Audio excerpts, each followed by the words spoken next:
JC Parets. Great to have him back, particularly given all the action we've seen of late. JC, good to have you with us. Now, everyone's focus has shifted to the US election, but naturally, of course, how would you see the markets reacting in either case, whether it be a Trump re-election or a Democrat win?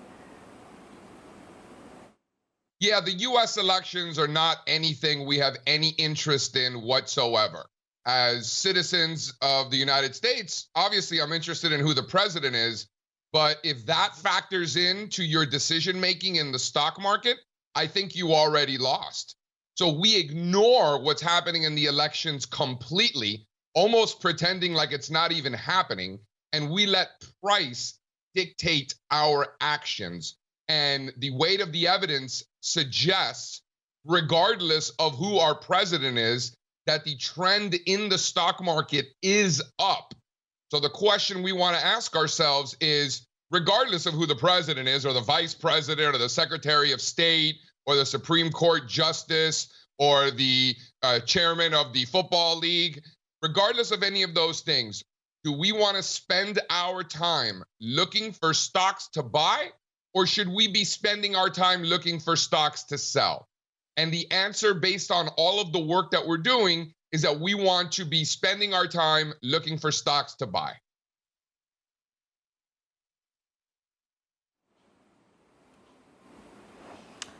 Fair enough, fair enough. So, okay, probably the chart that everyone's looking at right now is that of the dollar index, with it stabilizing around that 94 mark. What's your reading on this one? So the US dollar index fell in July and August, and then had a little bit of a bounce in September. And what did we see in that bounce? We saw emerging market stocks actually outperforming in the face of a stronger dollar, even if it was temporary. I think that there's a chance for this mean reversion in the dollar to continue short term. But to me, the weight of the evidence suggests that the trend in the dollar is still down.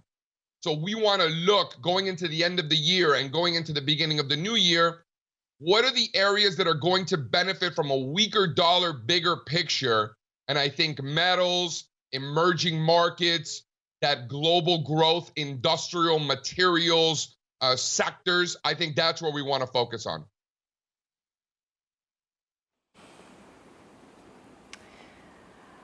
Okay, now when it comes to India as well, and we're taking a look at October, it started off pretty well as of now. We're continuing to trade at the higher levels and inching up towards that 12,000 mark now. What's your forecast or target for the year looking like at this rate?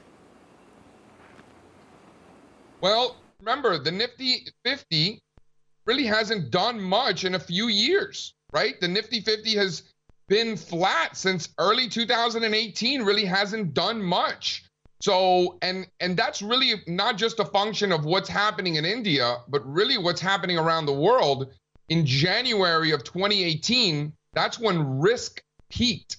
So since then, we've seen a lot of consolidation. One thing I'd like to point out is that when risk peaked in early 2018, that's when Nifty small caps started to underperform large caps. Lately, we've finally seen that shift where small caps have started to outperform, and mid caps too, for that matter.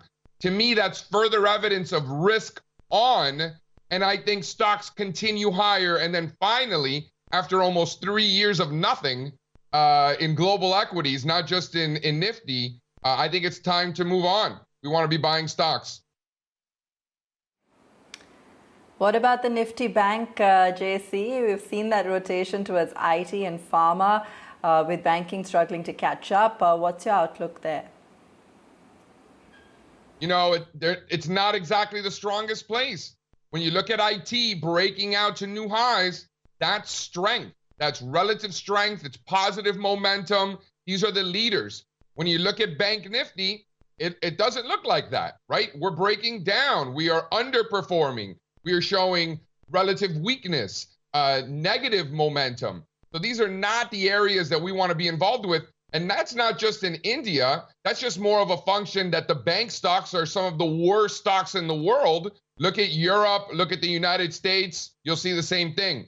Underperformance, negative momentum. IT is where we want to stick with.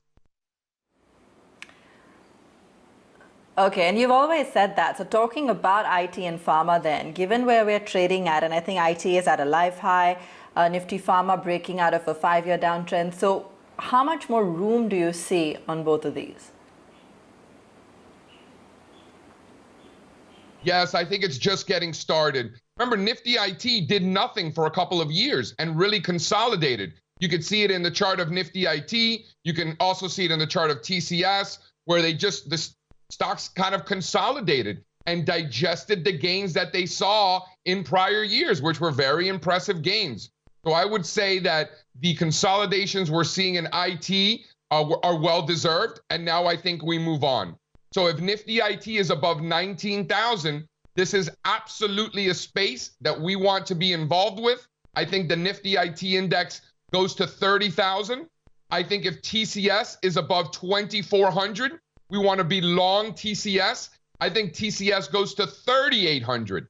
So I think there's a lot of space, a lot of upside potential in that space. I'll also point you to Infosys. That's a stock that we've wanted to own if we're above 800.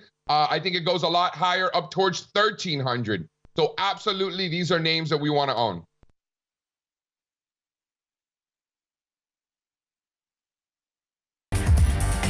JC, on broader markets then, let's get your outlook there as well. The major indexes have done nothing for a few years, as I said. That was consolidation of the tremendous gains we saw in prior years. Now that we've consolidated, we can now move on. And I will point to the small caps and mid caps that they've been underperforming since early 2018 until now. So now that the small caps and mid caps are outperforming, not just in India, but we're seeing it around the world also, I think that's further evidence that we are finally able to move on.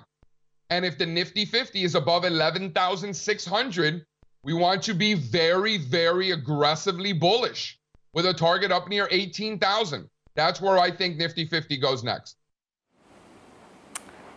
Sure.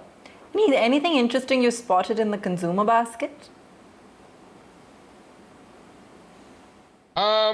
You know, one name that's interesting is Asian Paints. That has been a stock that we've liked for a long time. It continues to work.